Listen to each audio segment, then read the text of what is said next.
All righty. Well, welcome to the Quixotic Heights podcast, where we explore the courageous stories of those reaching for something greater, something sacred. Today's guests are a remarkable father-daughter duo, Thomas and Samantha Dahlborg. Thomas is a compassionate researcher, writer, and advocate for children's emotional and spiritual health. Samantha is not only a fierce creative force, but also Miss Maine USA, a Sports Illustrated model, and a Paris fashion photographer, new mommy of twins, I might add. But behind the spotlight and achievements is a deeper story, one marked by bullying, depression, anxiety, loss, and a long climb back to the light. Together, they've taken that pain and transformed it into a message of love, agency, and faith for children and families everywhere. So in this episode, we're going to talk about their book series, the Light series, and then the healing power of storytelling and how we can all help children find their voice and their worth in the eyes of God. So with that, welcome Tom and Sammy to Quixotic Heights. How are you both doing today? Doing so good. How are you? Thank you for having me and having us. Absolutely. I'm doing well. How about you, Tom? I'm doing great. Thrilled to be here. I'm thrilled to be here with you, Amy, of course, and of course with my daughter. Yes, it's been a while. So let's kick it off by telling us a little bit about your Quixotic Heights dreams, either collectively or individually. Why don't you start, Sammy? I was going to say, you go for it, Dad. Let's hear you first. Well, it's interesting. You live this life and you do your best within this life, and you walk the journey, and there's greatness and goodness, and there's also incredible suffering and challenges before you. And so in this particular case, this quixotic journey is about how to take that suffering and those challenges and help others. And I'm just so thrilled to not necessarily go through all those things, but rather to embrace the challenge and to be able to do so with someone like Samantha, and seek to help others and help them avoid the mistakes that I made, that maybe we made as a family. And if they do still go through those challenges, to be there even from afar, to love them and to help them and to support them. Beautifully said. What about you, Samantha? I think piggying back off of what Dad just said, similar to me now that I have twin girls too, I think it just adds a whole nother level of living your life with purpose. I think going through all the things that I had gone through, which we'll talk about, my family, I think learning how to navigate life and always looking to, find purpose and find light and spread the love. Like even more so, I want to do it with my girls and for my girls and with my family. And I think just everything is so interconnected. And I think that's kind of what like life is all about, is like you learn the lessons and you go through some things that might be hard and not fun, but like within them, there's like more strength and light and love that comes out of it. And I'm just really excited to talk about how it all relates to like the book that we're writing and my family and how we have that going in the theme of our life. So thank you. Yeah. I think that's one thing that we can't all escape, right? Is the challenges and the life lessons that are planned for each one of us. Maybe we can break it down a little bit. And Tom, maybe you can start first in telling us, some of the challenges that you've gone through, and what was on the other side of that. Sure. uh, there's two that really jump out. So one, of course, is our son Tommy, who we also partner with through sports programs and insights and wisdom sharing within our books that we put out. He was bullied from the time he was 4 years old. He was bullied predominantly by adults. He was bullied to the point where not until years later, so he's bullied at 4, we go through this journey together. Now, as a family and myself, I'm out there writing books and I'm speaking about stopping bullying. I'm speaking about the impact of bullying. I'm speaking about what we can do about it and also what we shouldn't be doing. And when he's 23 years old, he comes to my bride and I, and he says, "Mom, Dad, I need to tell you that when I was in 4th grade, I put a belt around my neck. He said the pain was so much, predominantly from the bullying, that he didn't want to live anymore. Mm. And, this book series is about faith and about walking with that suffering and so many other aspects. And another key piece of it is humility. Talk about humbling. You quote being called an expert, whether you believe it or not, you're being called an expert. And yet, for me, I didn't even realize the impact of what this journey had been to the extent it had been on my own son. And Mhm. so, yeah, but for the grace of God. So that has really driven a lot of what when Sammy and I are now doing and our entire family is doing. So that's been a key aspect of the Quixotic journey and where we're seeking to go. And then another one that I would share briefly is uh, back in 2001, I got sick and I was told I'd never work again. And I was told, get in line for a heart transplant and all these other things. And, Amy, I know you know this, but I've been working in healthcare for 40 plus years now. So about 25 years ago, that happened.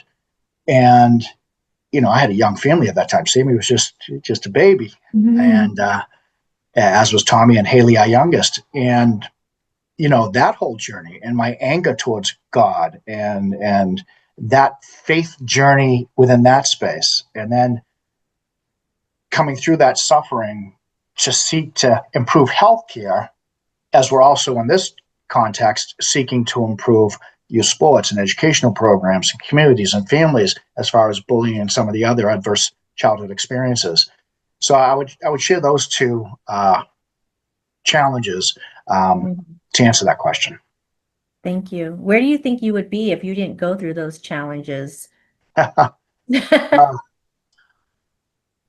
if I consider myself having any wisdom, it'd be a lot less, uh, because again, it's embracing challenges, going through that suffering, learning from it. Do I wish my son never went through it? Absolutely. Do I wish Sammy never went through the bullying? Absolutely.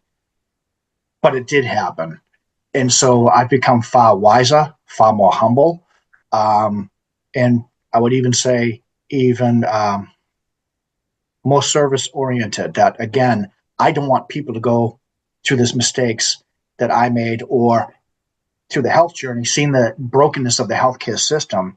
I want to help fix that so folks don't go through those challenges either. Yeah. What about you, Samantha? What about your challenges that you had to face? I think this is so special that we're doing this podcast together, Dad, because like you're talking about like the things that you're like Tommy is your son, he was my brother. So it's like the same story, but like parallels. And this is really special. But I think personally for me, when I was bullied, um, I think just I don't know. I think it goes so deep, right? So I'm the oldest sister and I feel like I always kind of had to like pave the way for myself and I never had like the bigger sister. I never had someone to like look up to. And so I think in a lot of these instances when I was being bullied or something like negative was happening, I had to like become my own big sister and like, kind it's so silly to say, but like I had like this girl, I named her Jane, it was myself, but she was like the cooler, more stronger version of me. And she was the one that I would look to into all these in all these points of my life. And then eventually once I had gone into like the pageant and became like this like leader in the industry of like photography and all these things that I'm doing now, like I know I am Jane, like I am that older sister for all these other people. So like Dad is saying, when all these things happen, like you kind of you go through the motions of like, how can I then take these and become a tool or service using your I'm at a loss of words, but like using your tools in your heart and like what you fully feel in your body to inspire others to not go through that, basically. So you want to become like, the person that can save that little girl, or like that the bigger sister that can save little Sam, or the person that can save Tommy and things like that. So I think that's how I've kind of started living my life, especially now with my girls, is becoming that future version that can help all these younger girls or girls that are my age. And and just kind of expanding on that. So I think that's beautiful because I mean, there's so many people, right, going through this challenge of being bullied and not knowing where to turn and who to talk to, who to trust. I'm reading stories constantly about, this happened to this child or what have you. And bullying is a 360 thing. It happens with adults too. And Tom, you mentioned that, Tommy was being bullied by adults, which sometimes we don't think about. What does that even look like? Can you share what Tommy's experience was, or what he went through? Sure. And just a couple of statistics for folks who may be listening that like numbers. So 42% of children report that they're bullied by coaches, 27% by teachers, 37% by other parents. A quick story. So when Tommy was 4, we lived in Scarborough, Maine, in a beautiful house. It was close to the coast. And it was really a wonderful area aesthetically.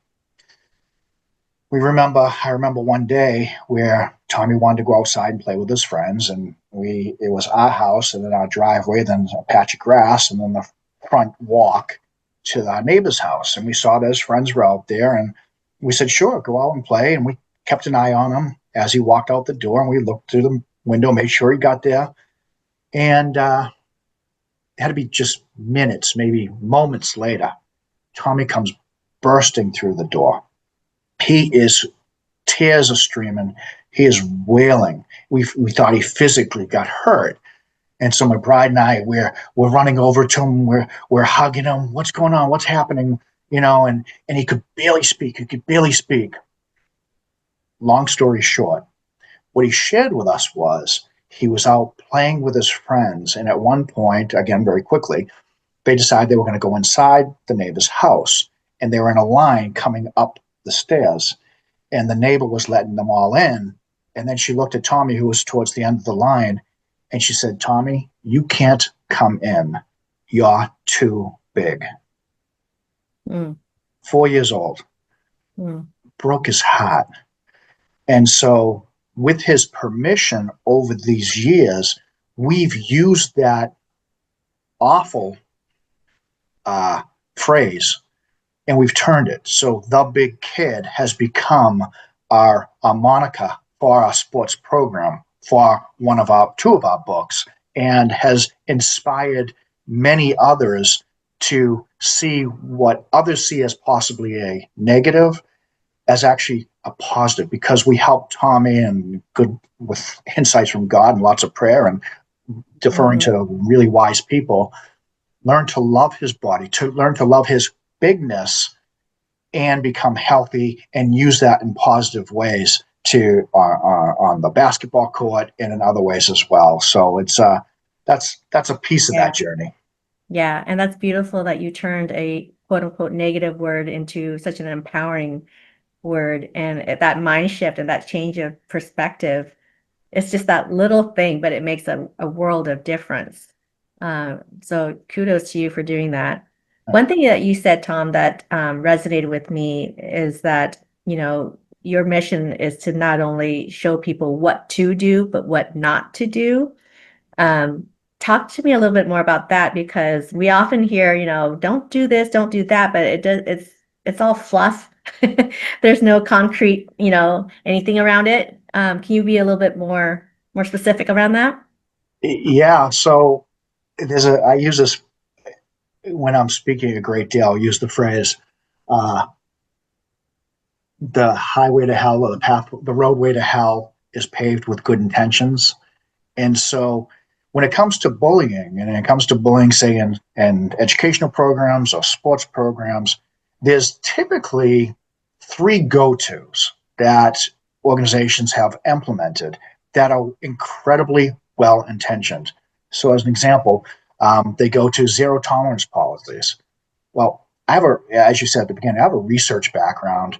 And so as we were going through these challenges and thinking about, again, making lots of mistakes ourselves, how can we help people avoid those mistakes? Well, the research around zero tolerance policies show that once those policies are implemented, bullying goes up, because what happens is people do not want to report on another because that other child might be, say, expelled. And then there's repercussions back in the neighborhood because this child has been expelled. It's repercussions at the children level and at the parental level. And so, again, it's a well-intentioned program, but it's not helpful. And in fact, when they did the study, they found that minority students will receive far harsher punishment within that spectrum. Now think about those repercussions back in the neighborhood as well. Mm-hmm. So a couple more very quickly. Another one that organizations tend to like to put out there, and again, it on paper or speaking about it sounds wonderful, conflict resolution, peer mediation. There is a place for conflict resolution and peer mediation. It's not in the bullying space.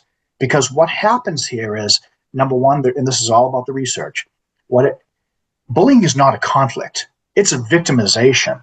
And what we're basically saying when we say that it's a conflict is, child who's been bullied, you're part of the problem too. So we're going to bring you two together. We're going to have a mediator have you mediate the challenges that you've both contributed to. It's incredibly wrong. It leads to more bullying, and it disempowers even more so the victim of bullying. And then lastly, I'll simply talk about the group treatment for children. This is where, again, well-intentioned, you get these children that are exhibiting bullying behaviors, and these children in and of themselves, they need help too. Something's driving those behaviors. It could be abuse. It could be other things that are driving those behaviors. So they need help. Bringing them together to learn what bullying is, what it isn't, and that you shouldn't do it, and those types of things, the research shows is not helpful. What it does is it creates a peer group of children exhibiting these behaviors where they're now supporting and encouraging each other to exhibit these behaviors even more, which leads to even more bullying. So it's just, again, we need to, and I talk about this, be it healthcare or bullying, it requires heart and mind. It requires that good intention. It requires that love and caring. It also requires the science and the evidence and making sure that whatever we're doing, we're measuring it where it's possible to measure to see if we're having the impact that we're seeking to have. Yeah. Samantha, what's going through your head right now as you're listening to your dad talk about this? And then, how does that relate to you, and maybe how it relates to not only your personal upbringing, but how you're going to bring up your children? I think, one, Dad, you're so cool. And I love listening to you speak. And you're just so passionate about it because it does hit so close to home. But I think one thing that I've done, listening to Dad, hearing like, okay, you should be doing this, you shouldn't be doing that. And of course, like trying to navigate what is right, what is wrong. But also like what truly brings me happiness is just being creative and is photography. So my little side story here is when I was competing for Miss Maine USA, which I had never done a pageant before. My top 5 question was, I forget the exact question, but it was something about bullying and like, how do you overcome it? And I answered it talking about this project that I had started before the pageant. And it was a photography project. I got a camera. I was super excited to take the girls around my town. I put like on a little Facebook group. I said, I'm doing a free photo shoot. I would love to, shoot you guys. You get the photos. I'll put it on my website. Like I was just excited to be creative and hang out with girls. And basically like my mission was to be creative, but also to instill happiness and like confidence in them. We helped pick out their outfits as we were like walking from location to location. I was asking them about themselves, like what brings you happiness? Like when do you feel most confident? Like just, having girl time, but also instilling that confidence and joy, and just like having then the pictures for them to see how beautiful they are, and not just like the shirt that they're wearing or their, the blush on their cheeks, but also just like how beautiful they are as a human. So I think that was like the first thing that I had ever created. And then I got to talk about it during Miss Maine. And then even after that, like even now, so when I do photo shoots for girls, it's basically the confidence project, but grown up, I feel like. So these girls come to me for pageant headshots and all sorts of things. And just the process now of how I am a photographer is like, I take them in and I get to know them, and I really find out like what brings them joy and light, and we just have such a good time. And I've heard people and parents even email me like a review or a testimonial and being like, you're incredible. Like your setup is amazing. Like you made my daughter feel so confident and gorgeous, and she loves her photos, and just it was more than just the photos. And that I've really like carried with me, I think, from the Confidence Project through now. It's just like it's more than just the photos, it's more than just on the outside, it's a lot of the inside too, and just being a person for someone to listen to and connect with and do girly fun things. Like I think that is so special. So that is, you know, you don't have to be an expert at it, but I think at least being somebody's being a tool for someone to listen and to just feel good, and you know, the whole thing is such a great it's a great time. And it's almost like I get like, again, like I said earlier, I wish I had that for myself when I was younger, having me as, you know, someone to look up to and talk to and have. So Yeah, that's important. It's important to have, you know, our heroes and our mentors. And if we can't find that light within ourselves at that point in time, it's important to have to find that light in somebody else. And what you're doing, what you both are doing, is also being a light for other people who can't shine right now, right? So that's a beautiful thing. Um, you both are so passionate about what you're doing, and I mean, you're so successful individually, but the fact that you guys decided to come together to do something together and collaborate, I think that is really, really powerful. So what made you decide to partner up and work on this advocacy work together? I'll start for a second. I think honestly, Dad knew that I had graphic design skills and I had an iPad and I could be the creative person for him. Like I was right there. So, but no, for real though, I think it's kind of nice that I think that my brain works that way, because his brain works in a different way, and coming together to create what we've created over the past couple of years and all the different books, not just the light book, has been incredible. So I think it's been a nice mix of the brains. But Dad, I'll let you speak on it more. Um, I love how pragmatic that was. She was there. Um, Seriously though, Sammy's brilliant. Sammy's absolutely brilliant. So yes, she has the graphic design. Yes, her artistry is unbelievable, over the top. That's why she goes to Paris. That's more so for me though. I trust her. So I love her, of course. I trust her and I respect her. You know, she's so when you take she's lived this experience. She has supported and loved on others, as she just talked about with the Confidence Project and other things in this space. And when an idea starts to germinate, who do I go to first or second? It's either my bride or it's Samantha. And then we talk things through, and we'll say, oh yeah, that's spot on, let's carry that forth. Dad, have you thought about looking at it this way? What if the art associated with that idea looked like this? Let me go pull a couple of options for you to take a look at and see if that aligns with what's in your heart, Dad. And so again, yes, she's incredibly talented, but if I didn't have the trust and the respect, then I don't think we'd be doing this the way we do this. And so it's not always easy because we are different. So sometimes we'll have a tough conversation. But oftentimes when people think, oh, you have a loving relationship, they think it's all about niceties. It's not. When you truly love and care about someone, when you truly respect someone, you're going to share your truth, and then you're open to hear their truth. And that's what makes things so much better when we're together doing these things for others.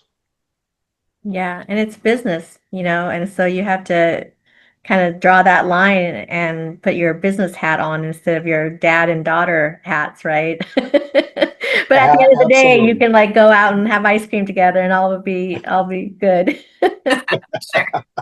Well, let's talk a Absolutely. little bit about your light series, your books. Tell us more about that. You know, it was so again, we did the big kid book, which really started off as me journaling the experience and the journey as a family, especially around Tommy in that particular case and what was going on, and then partnering with Sammy to bring that book forth in the second edition of that, and then that led to speaking engagements and other things. And so I was talking with often coaches, parents, educators, those types of things. And then we did the heart book and the healthcare space, and that was a whole different audience. And I've had some opportunities to do a Brave Kids book, and that started to get towards the children themselves. And Amy, I felt this calling to try to, okay, so yes, there's so many different lenses to look through, but I don't have a clue how to write to children.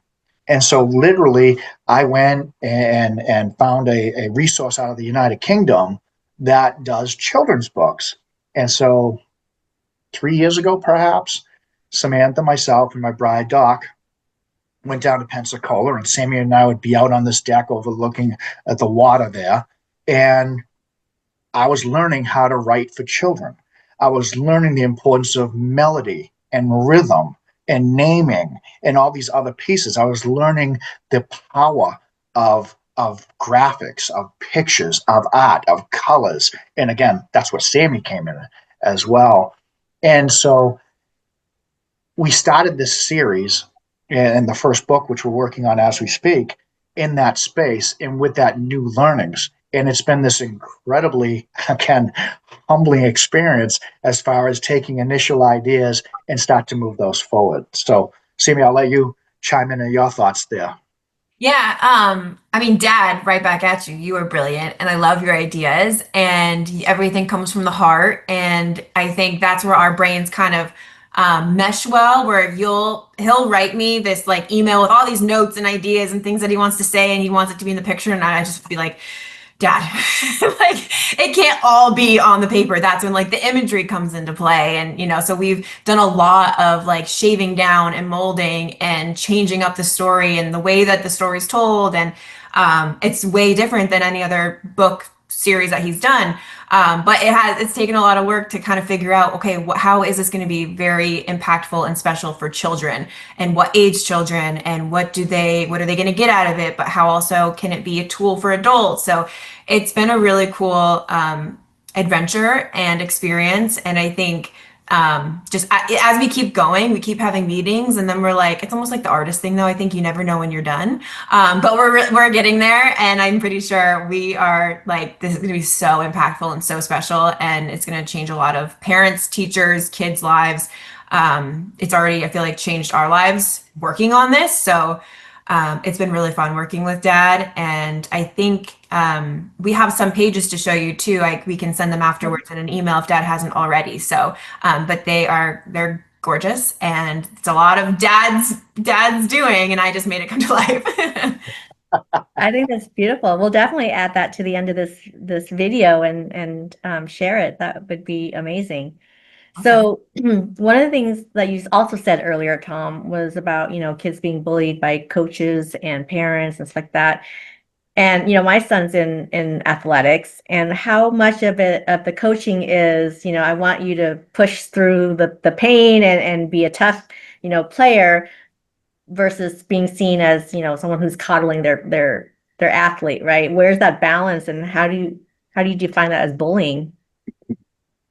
Yeah, it's a great question. In fact, I grew up in Brockton, Massachusetts. So if you're familiar with boxing, it's the home of Rocky Marciano and Marvelous Marvin Hagler.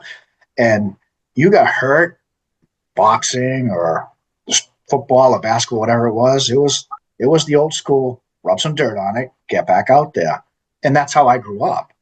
I don't know, 11 total surgeries later, I kind of learned something that is not the way. And there has to be a better way and a different way. And that's the type of thing that when I'm speaking with coaches, and in fact, I remember talking about this type of thing, and we're up in Maine talking to a coaching organization, and my bride Doc was in the audience, and I was talking about that and finding that balance and making sure that this isn't always solely about the X's and O's. This has to be about, we need to understand these children. We need to understand why they're there, what's driving them, what's their family situation. Is it good, bad, or different? We need to understand, I had a player that was being abused at home and was living in a garage, at a mechanic's garage, because he couldn't go home. And he would miss practice, or he'd miss a game. And as a coach thinking X's and O's, where are you? You need to show up. You need to take accountability. That is so wrong, especially when we're talking about youth. We need to understand. These coaches need to understand, yes, We want to win. We want to help kids get better on the court or on the field or whatever it might be. But we also need to love these kids, and we need to understand what's driving these behaviors. And so this child wasn't showing up because of abuse. And so I could have, I'm going to hold you accountable. You're not going to play this next game. No, no. And myself, and I learned over time, and these other coaches, they're starting to learn. And I remember this one coach after the program went up to my bride, and he said, that's me. That's me, and I'm going to change because I didn't understand. And that's why we do this, Amy, is so coaches and again, all the entirety of the audience that we're trying to reach start to see things differently and start to realize that it isn't all about winning, especially youth sports. It's about these children and helping them learn to love their bodies, use their bodies, grow, become healthier, increase their well-being. And I can't remember if I used the term here during this call or not, but adverse childhood experiences, understanding ACEs and what's driving some of the behaviors, including bullying behaviors, and then thinking about and working toward what we as parents, as adults, coaches, the whole gambit can do to help. Yeah. Do you have any thoughts on that, Samantha? And maybe you can also share, what goes on in your world with photography, fashion, pageantry. Like there's these images that women have also, and idealistic views of what it's like to be a model or what it's like to be in the pageant world. But you've lived it, so maybe you can share some of that. Yeah, I think specifically with myself, when I had gone through the bullying, it was all in high school. I worked with some of the girls at an ice cream shop. Like I just couldn't get away from it. And it was pretty emotionally abusive and mentally and like all the things. So for the first time I wanted to do like the pageant, when that whole thing came up, it was kind of like a watch me do this, like screw you guys, like watch me, I'm gonna do it anyway kind of thing. And then once I like started getting into it, I was like, you know what? No, this is actually for me. This is way more for me than it is for them. And I think in that, like they definitely gave me some drive, but then in that after was like, no, I'm actually a pretty cool person and I'm really sweet and I have such a great family. And like you start realizing all these things specifically in the pageant world. A lot of people from the outside think it's just a bunch of pageant girls and they're, ripping their hair out backstage and stealing shoes and all this stuff. And it's not like that at all. And specifically, in Miss USA, the pageant system, you are so focused on becoming the best version of yourself. So I think, it was actually kind of healing for me to go through all of this and figure out like my personal brand, who I want to be, who do I want to inspire. And, when you're looking at models and people on TV, you think, oh, they're so beautiful, or, oh, I love her hair, or she has good genes, or whatever it might be. And, I think that's great. And I think what's kind of cool about being, multifaceted or being a real person and not just like a model is that you might be beautiful to somebody and that might get their attention, but then what? So it's like, I like to, in the pageant world, tell my girls when we're doing a photo shoot, I'm like, what is like your platform? What do you want to do? How do you want to change the world? Because you have people's attention right now with your beauty and your crown and all the things. Like, how do you want to change the world? So I think in the pageant system, it's a really cool tool for girls to use their looks or their heart to change and to use their light to really, impact other people. So for me, it was kind of like at first, screw you guys, I'm going to show you. And now it's like, no, like I'm showing myself and I'm showing others now how to become the best version of themselves and be a resource for them. And it's truly, I think it's a wonderful tool. And people ask me all the time, are your daughters going to do pageants? And I'm like, if they want to, I think it's great. I think it would be awesome. That's beautiful. What do there's what kind of message do you think children need to hear right now? And before you answer that, think about, the AIs that we are facing with, think about the sextortion that we're facing with. Like there's so much that is coming at them right now, and they have different problems with whether it be identity or confidence or what have you. What do you think is like the biggest challenge right now that they're facing, and how does your advocacy work address that? I think right now, I look at my twins too. They just turned 13 months. And just the girls around me, the kids around me, the people around me. I think everyone wants to be seen and they want to be heard and loved. So when I look at my kids and I'm working or I'm like not paying attention to them in that moment, sometimes I look over though and I go hang out with them and I'm like, let's just hang out. Let's just see what you can do. And like you watch them play and you watch them show you that they can now walk and do all these things and you can see the confidence growing in them.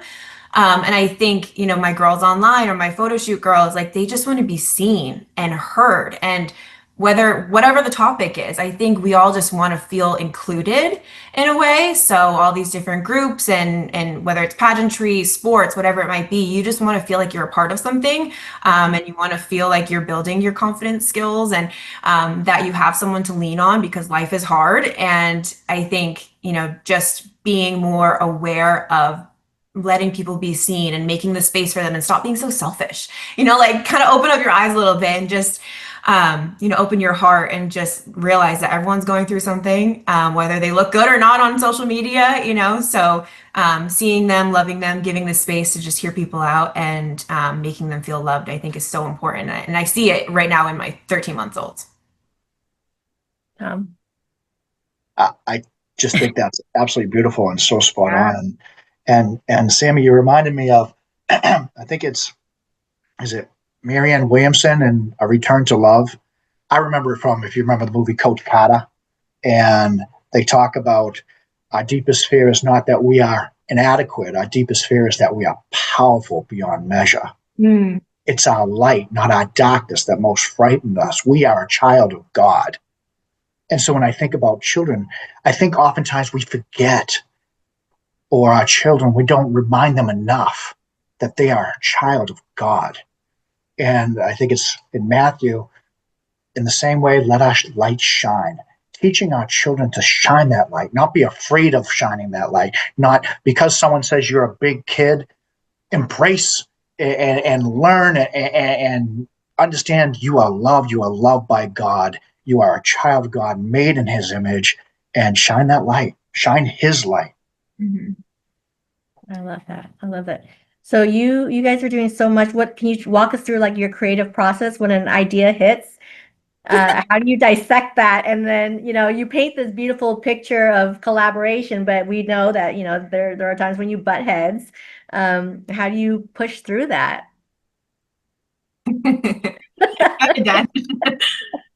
I guess I could Is Dot start. the So, referee? I mean, I don't know.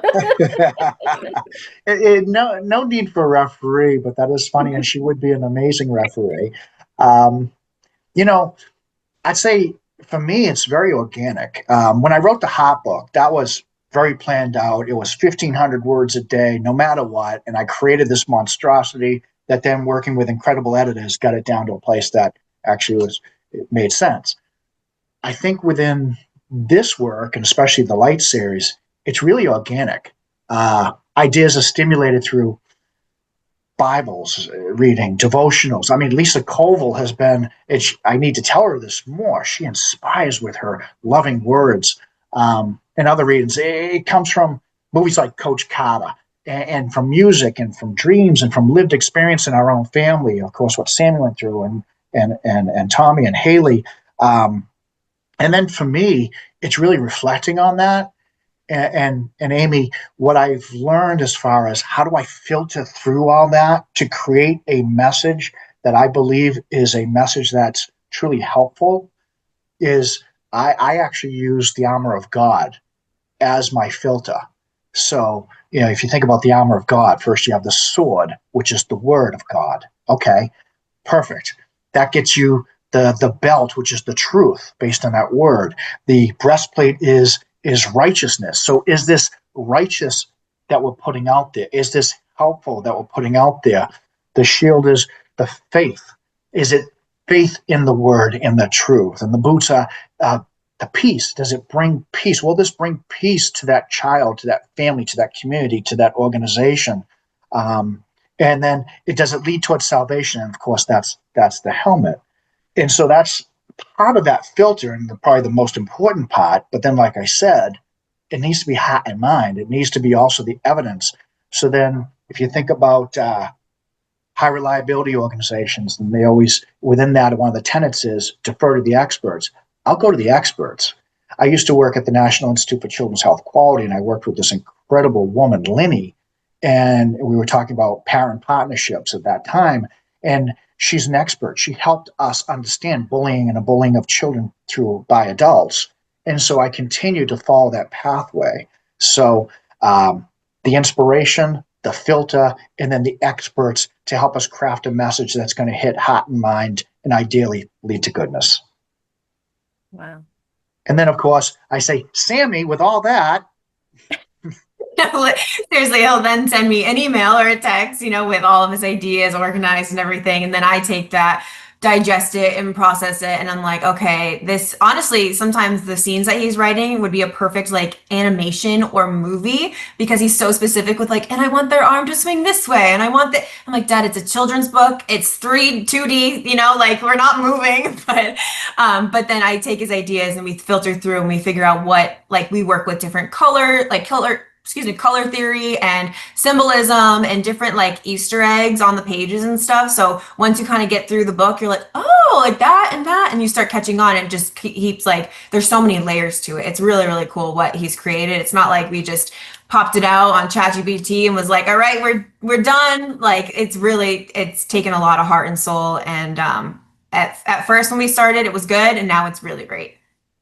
Wow. And Amy, I would add to that. I give Sammy an additional challenge. I'm colorblind. And so she has to explain it. Oh, Dad, that's this or that, and this is why. And so the whole color theory, thank God there's a theory because I don't necessarily see the colors, but I can understand the theory. And Sammy's brilliant in that space. Oh, interesting. I love it. Like, trust me, Dad, this looks good. It just seeing your beautiful faces, it makes me remember your whole slogan or your whole campaign around game faith.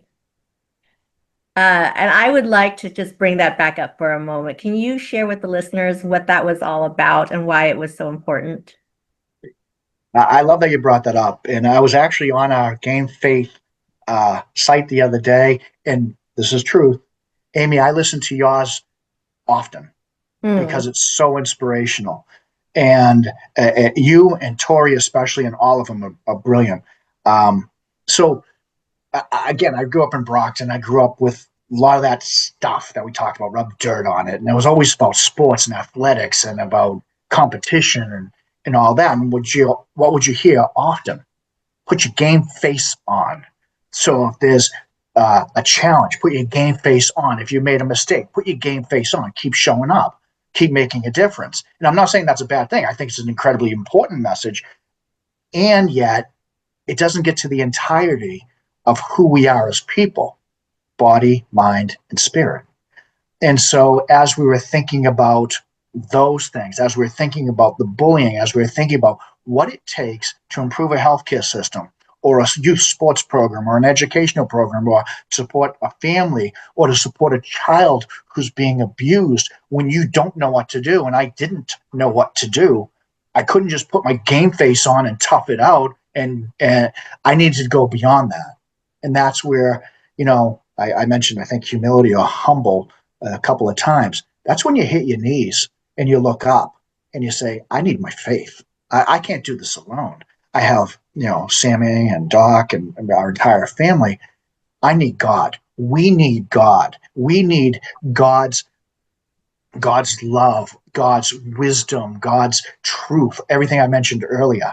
And so I'm like, okay, it's not just game face, it's game faith. Because when we can combine the two and we bring forth that faith, that's when we have that solid foundation we can build off of and show up and make a difference and make sure we're, like I said, making a difference from a heart space, from a mind space, and from a spiritual space. That's great. You guys are visionaries. So let me challenge you with this. It's 20 years from now. What are you doing today to set as a foundation for the children 20 years from now? And what problems do you see them facing, new challenges that they're not facing today? Sam, you want to start? That's a great question. Yeah, for the hard one. On that easy question, Sammy, why don't you go right ahead?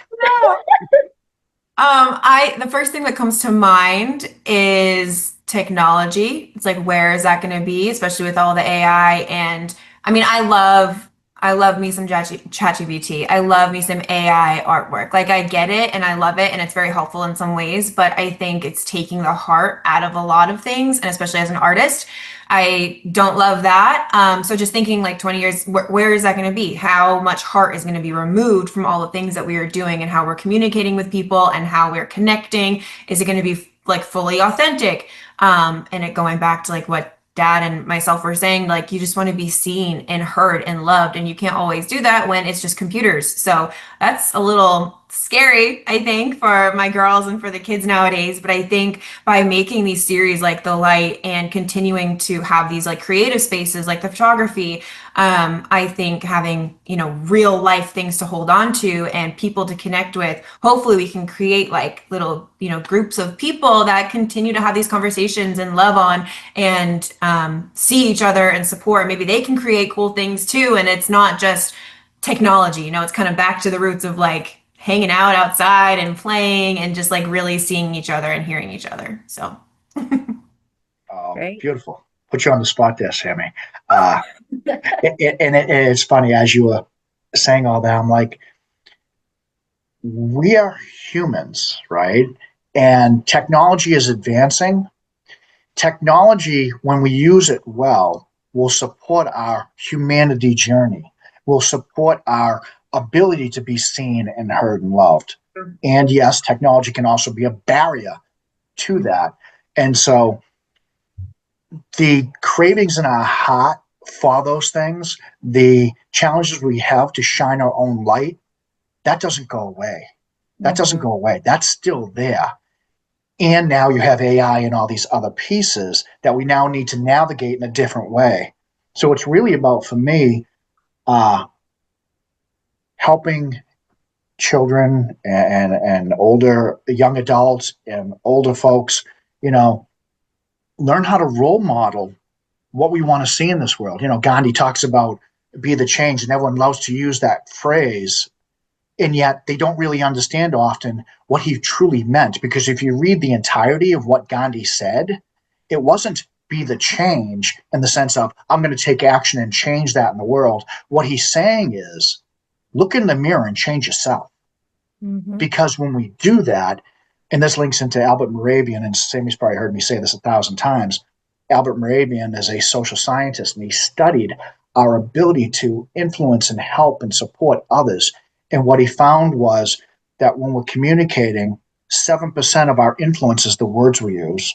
38% of the influence is how we say those words. So our tone and our inflection, just like we were talking about with the book, rhythm and so forth. 55% of our ability to help support, and I'll use as an example, a child or a family unit in this case, is based on what people see. It's our role modeling. So if we start to role modeling, loving others, and embracing God's love for us, if we start to role model hearing, regardless of the tech, regardless of the mechanisms, if we start to role model seeing each other and opening our hearts and minds and really embracing each other, when we start to role model shining our light, because our light is truly God's light through us, that changes things. That doesn't go away. It's just navigating in different ways 20 years from now or 40 years from now. What would you say to the people who are feeling abandoned by God? They're sitting in that silence alone and they can't see their way out, can't hear their way out of that. Yeah, you know, I was watching something just recently, and they were talking about a person was talking about he went to Catholic school or Christian school and for 12 years and abandoned Catholicism, and because of what he saw and all these different things.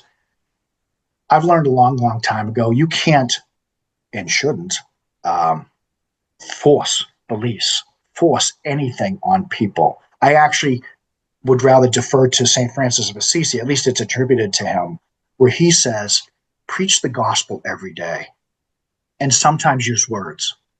And that goes back to what we just said. It's the role modeling. I can't change anybody. If someone feels abandoned by God, we can love and support them, and we can love and support them in our actions more than anything else, just like Albert Moravian stated. And then it's their own journey, and we can just help them on that journey. I don't believe in the sense of the Great Commission, and we have to get everyone to say a certain phrase, and then they're going to be saved.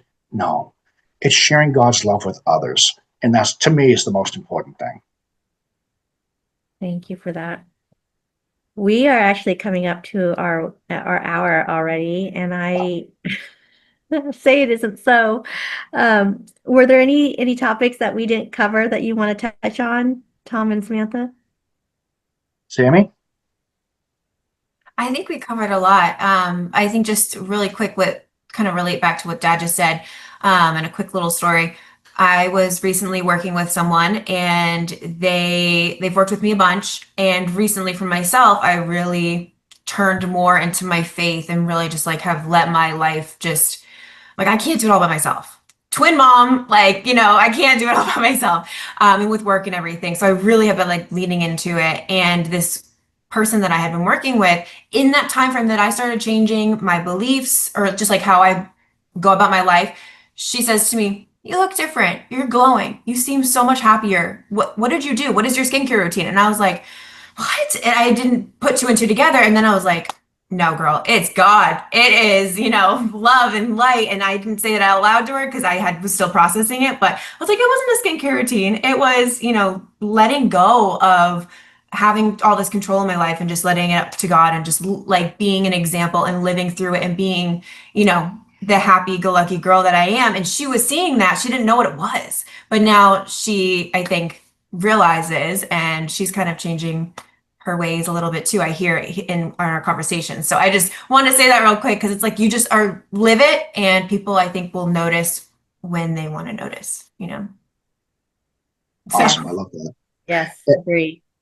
And Amy, I would simply say, often be it bullying or faith or whatever it might be, we all want that easy button. We want to be able to hit that easy button and say, okay, it's fixed.